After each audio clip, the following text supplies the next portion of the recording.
keto people. So today we're gonna be making some meatballs and sauce. This recipe, I got this years ago.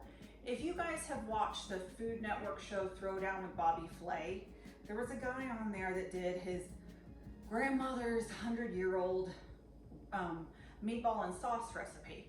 I think he actually won, but I could be wrong. I don't know, it's been a while. Anyway, so point is, I loved it so much, made it a couple of times, and then I completely forgot about it.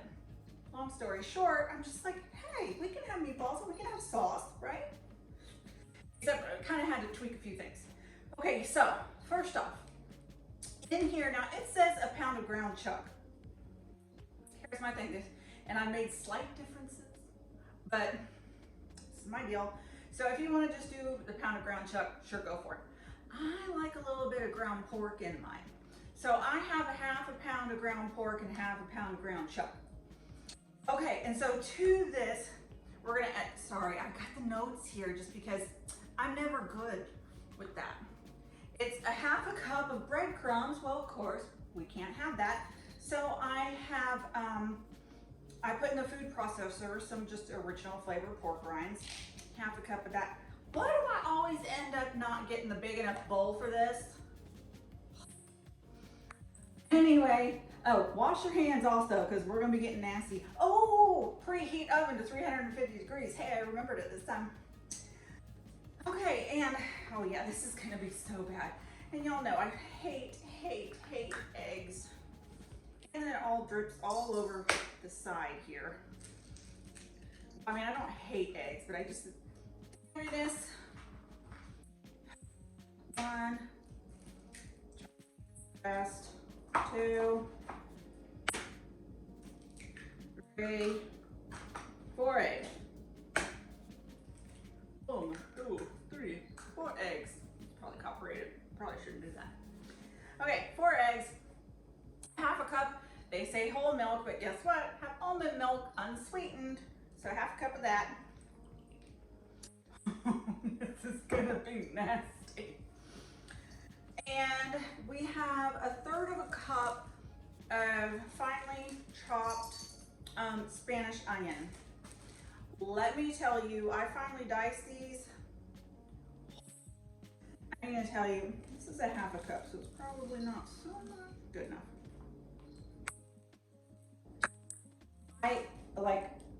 I opened that up and I'm crying. Like, I did such a good job, and I don't normally cut up onions that well. We're gonna need the rest of these later. And then 3/4 of a cup of shredded Romano. It says grated Romano. Whatever you can do. I have the shredded Romano on hand. Most of the time I tell you guys, don't get shredded anything because there's caking agents and stuff. I'm sorry, I'm not gonna sit back and shred that whole block or whatever. Oh, the smell. I should put some Parmesan cheese in there too, because, oh, this smells so good. All right, okay, so it says 1/4 of a cup of finely diced garlic. It's been a while since I've done this, so I don't remember, but, so I didn't exactly put 1/4 of a cup in, because y'all know, I don't sit there and cut up garlic or whatever on my own, I just use the jar. It seems like a lot, but I'm going with it. It's a 100-year-old recipe, y'all. Garlic is good for you, right? And then 1/4 of a cup of finely chopped fresh Italian parsley, or it says 2 ounces. And let me tell you, I did this all on my own. And yes, it is Italian parsley. There's a difference between Italian parsley and regular parsley, because it's like flat leaf parsley that you get. Anyway, so 1/4 a cup of that, and 1/4 a cup of finely chopped fresh basil. Yes. And if you don't have those, you can use the dry ones, although it's probably not as good. But I think it's to reduce the amount by half because it's a little bit more concentrated. So 1/8 of a cup and 1/8 of a cup, however much that is. pretty sure you guys don't want to watch me mix this because it's gonna be gross. And we're gonna put it into a baking dish. I think it says it comes up to roughly 40 meatballs because you're supposed to make them into golf ball size. I don't know. I'll just kind of see. Anyway, I'll come back once I have them all put together. All right, so I have them here. I have about 24 because I didn't exactly do golf ball size. We're gonna put them in the oven,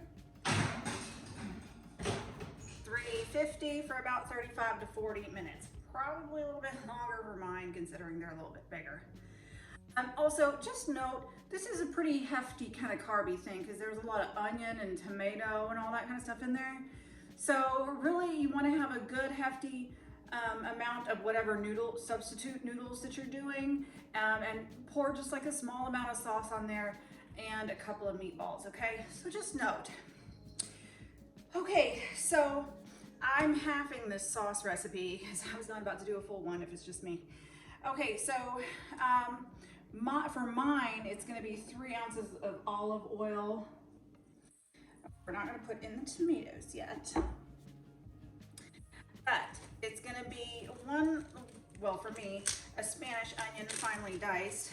Now, I'm not gonna use all of this only because I don't want it to be, onions are kind of heavy in carbs, so I'm gonna try to avoid that.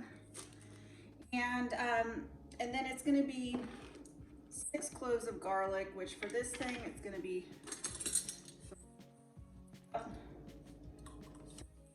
tablespoons, 3. A lot of garlic in this, guys, because it's a 100-year-old recipe, and I should be using fresh garlic. What are you gonna do? Okay, we're gonna heat this up a little bit, have that kind of mixed together, and then I'll come back. All right, side note also, don't burn your garlic because I think that'll make it a bitter aftertaste. So anyway, and this was just over medium heat, just for like 2 minutes maybe to soften the onions, but those were finely diced, so. Okay, another thing that's very important, use the imported crushed tomatoes, okay?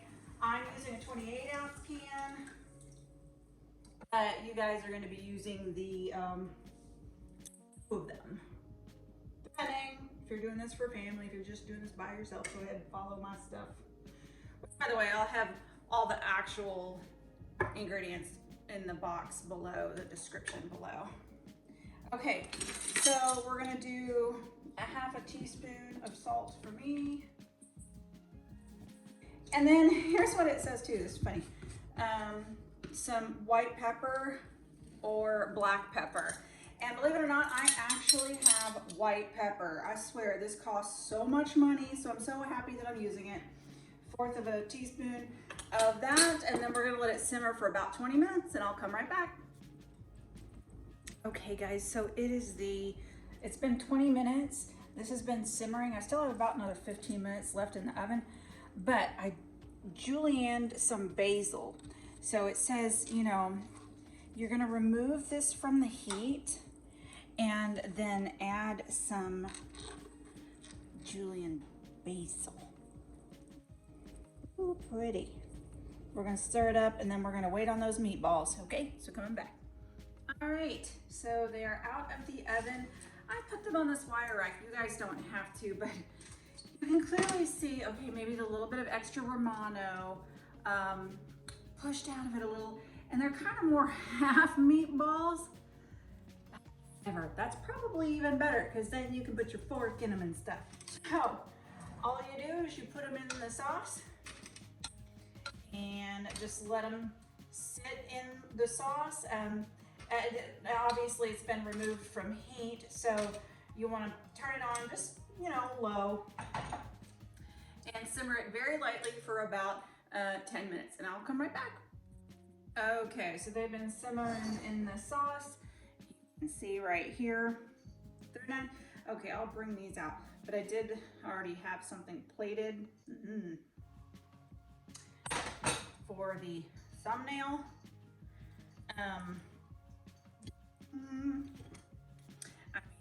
That was very pretty, right? Obviously I use zoodles for this,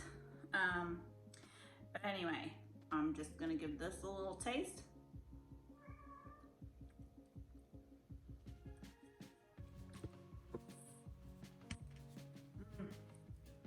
That is well worth it. One side note though, when I was doing the meatballs, they were a little bit on the more moisturized side, so I'd lessen the milk a little bit. Probably only do 3 eggs, but wow, fantastic. Really, really good stuff. I highly recommend doing this. Anyway, that's all the time I have. If you like this video, give it a thumbs up. Subscribe if you want to see more. Check out the new Facebook page, Keto Network. I'll see you guys next time.